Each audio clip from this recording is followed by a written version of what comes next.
Welcome back to my YouTube channel. तो भाइयों, मेरे बहुत सारे भाइयों की ये रिक्वेस्ट थी कि यूरोस के ऊपर एक प्रिडिक्शन की वीडियो बनाई जाए, तो उसके लिए ही मैं हाजिर हुआ हूँ। देखो, जब भी क्लब फुटबॉल खत्म होती है ना, तो उसके बाद फुटबॉल फैंस के ना 2-3 महीने सिर्फ ट्रांसफर रूमर्स को सुनने में ही गुजर जाते हैं और कोई फुटबॉल, हमें क्वालिटी फुटबॉल देखने को मिलती नहीं है। लेकिन इस बार कुछ ऐसा है कि 2024 का जो समर है, वहां पर हमारे पास दो बड़े टूर्नामेंट्स आ रहे हैं, एक यूरोज और एक कोपा अमेरिका। और सिर्फ यही जो जो दो ट्रॉफीज मैंने आपको बताई हैं, यही यहाँ पर जो है वो लड़ाई के लिए हमें नजर नहीं आ रही, बल्कि बैलन डोर भी यहाँ पर बहुत ज्यादा जो है वो डिपेंड करेगा इस टूर्नामेंट के रिजल्ट्स के ऊपर। क्योंकि मेरे हिसाब से अभी भी चार प्लेयर्स ऐसे हैं जो बैलन डोर में जो है वो उसकी दौड़ में ना वो आगे हो सकते हैं। फॉर एग्जांपल हैरी केन और बेलिंगम, अगर इंग्लैंड की टीम जीत जाती है तो ये दोनों प्लेयर्स में से किसी एक के पास जो है बैलन डोर जा सकता है। डिपेंड करता है कि कौन सा प्लेयर कितना ज्यादा अपनी टीम के लिए कंट्रीब्यूट करेगा। तो इसी तरह किलियन एम्बापे, क्योंकि उनका सीजन भी बहुत अच्छा रहा है हैरी केन के साथ, लेकिन कोई बड़ी ट्रॉफी वो नहीं जीत सके थे। फॉर एग्जांपल चैंपियंस लीग की अगर बात की जाए, तो अगर फ्रांस की टीम जीत जाती है तो किलियन एम्बापे के पास बहुत अच्छा मौका होगा फर्स्ट टाइम बैलन डोर जीतने का। और इसी तरह विनी जूनियर कोपा अमेरिका अगर जीत जाते हैं तो वहां पर उनके पास भी, मतलब फिर तो कंफर्म है ना, विनी जूनियर जो है वो फिर जीते ही जीते बैलन डोर। लेकिन भाई मेसी को ना भूलो, क्योंकि मेसी अगर कोपा अमेरिका जीत गए तो बैलन डोर 9 टाइम मेसी भी उठा सकते हैं। खैर, देखते हैं क्या होता है। लेकिन फिलहाल हम लोग प्रिडिक्शन देंगे, हम लोग बात करेंगे यूरोस की। और यहाँ पर मेरे अपने हिसाब से तीन टीम्स ऐसी हैं जो कि बहुत ही स्ट्रॉन्ग टीम्स हैं। और अगर उनके स्क्वाड डेप्थ की बात की जाए, पोर्चुगल की टीम है, इंग्लैंड की टीम है। ये दो टीम्स बहुत ज़्यादा जो है वो इनका स्क्वाड डेप्थ बहुत ही ज़्यादा अच्छी है। और ये टीम जो है वो टूर्नामेंट्स जो है वो जीत सकती है। और इसके अलावा जो बाकी की टीम्स हैं, उसमें भी मैं आपके साथ शेयर करता चलूं कि फ्रांस की टीम को आप नहीं भूल सकते। फ्रांस की टीम भी बहुत ही जो है वो स्ट्रॉन्ग टीम है। अब देखना ये होगा कि जब टूर्नामेंट स्टार्ट होगा, ये अपने ग्रुप्स फिनिश करेंगी टीम्स, और फिर नॉकआउट स्टेज में किसका मुकाबला किसके साथ होगा, तो वहां पर जो है वो ब्रैकेट बहुत ही इंटरेस्टिंग होगी।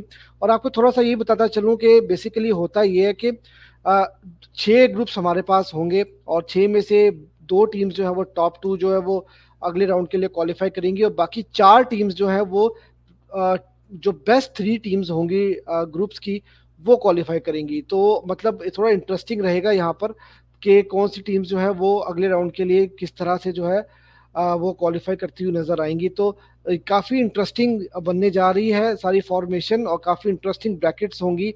और मैं कोशिश करूंगा कि बिल्कुल बाइस्ड हुए बगैर जो है वो आपके साथ प्रिडिक्शन दूं। और यहाँ पर जर्मनी की टीम को भी नहीं भूलना चाहिए, इटली की टीम को भी नहीं भूलना चाहिए, और उसके बाद स्पेन की टीम को भी हमें नहीं भूलना चाहिए। नेदरलैंड्स भी एक बहुत ही स्ट्रॉन्ग कैंडिडेट हो सकते हैं। एक अंडरडॉग स्टोरी हमें वहां से भी जो है वो एक होती हुई नजर आ सकती है। तो भैया स्टार्ट करते हैं। मैं आपके साथ यहाँ पर एक स्क्रीन शेयर कर देता हूँ, और उसके बाद फिर हम लोग प्रिडिक्शन की तरफ चलते हैं और देखते हैं कि भाई क्या होने जगह है। लेकिन देखो, ये एक प्रिडिक्शन है, गलत भी हो सकती है। ये तो अब हमें टूर्नामेंट के बाद ही पता लगेगा कि मेरी प्रिडिक्शन कितनी ठीक थी। लेकिन आपने कमेंट सेक्शन में जरूर बताना है कि आपकी क्या प्रिडिक्शंस हैं, और आप क्या समझते हो कि कौन सी टीम्स जो है वो सेकंड राउंड के लिए क्वालिफाई करेंगी, क्वार्टर फाइनल, सेमीफाइनल और फाइनल के लिए, और कौन सी टीम जो है आपके हिसाब से जीत सकती है। तो खैर, ये हमारे सामने ग्रुप्स आ चुके हैं। और ग्रुप ए, देखो ग्रुप ए में ऑब्वियसली होस्ट जर्मनी मुझे टॉप करती हुई नजर आ रही है। उसके अलावा स्विट्जरलैंड मुझे सेकंड जाते हुए नजर आ रही है, और स्कॉटलैंड की टीम मुझे थर्ड, जो है काफी क्वालिटी है उनके पास भी, थर्ड फिनिश करती हुई नजर आ रही है। अच्छा, इसके साथ साथ अगर ग्रुप बी की बात की जाए, तो यार ये ग्रुप ऑफ डेथ है और यहाँ पर कुछ भी हो सकता है। लेकिन मेरे हिसाब से देखो, स्पेन और इटली दोनों मेरी फेवरेट टीम्स हैं, और इटली को तो मैं बचपन से सपोर्ट करता आ रहा हूँ। क्रोशिया लुका मॉड्रिच की एक ऐसी टीम है कि जिसने पिछले 2 वर्ल्ड कप से बहुत ही हमें हैरान कुन परफॉर्मेंसेस करके दिखाई। और एक वर्ल्ड कप में फाइनलिस्ट रहे, और एक में अभी सेमीफाइनल में वो मेसी की अर्जेंटीना से हारे थे। तो स्पेन का प्रॉब्लम ये है कि स्पेन के पास स्ट्राइकर नहीं है, खेलती फुटबॉल वो बहुत अच्छा है लेकिन गोल नहीं कर पाती। और इटली की टीम जो है ना, वो हमेशा से जो है वो बड़े टूर्नामेंट्स की टीम जो है वो हमें नजर आती है। मेरे अपने हिसाब से इटली यहाँ से टॉप करेगी, स्पेन सेकंड होगी, और सॉरी क्रोएशिया सेकंड और स्पेन थर्ड यहाँ से होती हुई नजर आ रही है। और हो सकता है कि स्पेन यहाँ पर फर्स्ट और सेकंड भी आ सकती है, यू नेवर नो। लेकिन मैं सिर्फ क्योंकि उनकी एक फाइनल थर्ड में वो क्वालिटी नजर नहीं आती, वो गोल स्कोरिंग चांसेस को कन्वर्ट नहीं कर पाते, इस बिना के ऊपर मैं स्पेन को थर्ड पोजीशन यहाँ पर दे रहा हूँ। अच्छा, ग्रुप सी की जहां तक बात आती है तो इंग्लैंड, देखो इंग्लैंड ने भी कुछ नहीं उखाड़ा, उनकी एक गोल्डन जनरेशन थी, Frank Lampard, Gerrard, Wayne Rooney, Beckham, ये सब प्लेयर्स थे, लेकिन उन्होंने कुछ नहीं उखाड़ा और पिछली दफा के रनर्स अप भी रहे हैं वो। लेकिन देखते हैं कि इस बार क्या करते हैं, यहाँ पे जूड बिलिंगम भी है, जहाँ पर उसकी फोडेन की एक जबरदस्त फॉर्म लगी हुई है, उसके अलावा वॉकर की बड़ी अच्छी फॉर्म लगी है, मतलब हर जगह के ऊपर इनके पास टॉप क्लास के प्लेयर्स हैं। और देखना होगा कि इंग्लैंड कितना डीप टूर्नामेंट में जाती है। तो ग्रुप तो ये टॉप करते हुए नजर आ रहे हैं। सेकंड पे मुझे लगता है कि डेनमार्क सेकंड पे रहेगी और सर्बिया की टीम थर्ड रहेगी। ग्रुप डी भी बहुत ही ज्यादा टफ ग्रुप है, नीदरलैंड, फ्रांस और पोलैंड जो है, ये तीन अच्छी टीम्स भी नजर आ रही हैं। फ्रांस है मुझे टॉप करती हुई नजर आ रही है। नीदरलैंड्स मुझे लगता है कि वो सेकंड होगी, और लेवेंडोस्की की पोलैंड जो है वो थर्ड पोजीशन के ऊपर मुझे खत्म करती हुई ये ग्रुप जो है वो नजर आ रही है। अच्छा, इसके अलावा जो थोड़ा सा मैं इसको आगे कर देता हूँ। अच्छा, उसके अलावा आपकी जो बाकी के ग्रुप्स हैं उसमें देखो, ग्रुप आपका जो ई है वो वहाँ पर बेल्जियम, देखो रोबर्टो मार्टिनेज जो इस टाइम पे पोर्टुगल के कोच हैं, उनके अंडर गोल्डन जनरेशन ज़ाया हो गई थी और उन्होंने कुछ नहीं जीता। बहुत अच्छी टीम रही थी इनके पास, जहाँ पे एडन हैजार्ड भी थे, केविन डी ब्रूने भी थे, कोर्टोवा भी खेले थे, इस टाइम पे लुकाकू भी हैं, केविन डी ब्रुआने भी खेल रहे हैं, डोकू भी हैं। तो टीम बहुत बैलेंस है इनकी, और मुझे लगता है कि ये ग्रुप टॉप करती हुई नजर आ रही है मुझे। और सेकंड यार, सेकंड जो टीम होगी वो स्लोवाकिया, यूक्रेन, रोमानिया, थोड़ा टफ है, लेकिन मुझे ऐसा लगता है कि यूक्रेन सेकंड और स्लोवाकिया जो है वो थर्ड आप मुझे यहाँ पर फिनिश करती हुई नजर आ रही है। ग्रुप एफ, पोर्चुगल, जिससे मैंने को बताया कि यार बहुत ही स्ट्रॉन्ग टीम है। क्रिस्टियानो रोनाल्डो को किस तरह से ये टीम और स्पेशली रोबर्टो मार्टिनेज इस्तेमाल करेंगे, क्या उनको पूरे 90 मिनट्स खिलाया जाएगा या उनको उस वक्त उतारा जाएगा मैदान में जब पोर्तुगल को जो है वो बहुत ज़्यादा ज़रूरत होगी गोल स्कोर करने की, या आखिरी 30-35 मिनट के लिए रोनाल्डो को थोड़ा फ्रेश रखा जाएगा और 30-35 मिनट के लिए उनको लाया जाएगा। लेकिन मुझे इस ग्रुप में पोर्तुगल टॉप करती हुई नज़र आ रही है, तुर्की सेकंड और चेक रिपब्लिक जो है वो थर्ड मुझे फिनिश करती हुई नज़र आ रही है। अब देखते हैं कि हमारे पास ब्रैकेट जो है वो आगे क्या बनती हुई नज़र आ रही है।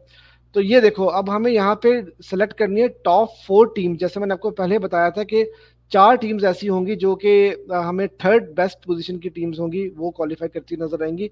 यहाँ पर मुझे स्पेन क्वालिफाई करती हुई नजर आ रही है, और उसके बाद सर्बिया की टीम काफ़ी डिसेंट टीम है, वो मुझे क्वालिफाई करती नजर आ रही है। स्कॉटलैंड क्वालिफाई करती हुई नजर आ रही है, और पोलैंड, चेक रिपब्लिक, स्लोवाकिया, यार ये ज़रा टफ है। Let's go with Lewandowski's Poland.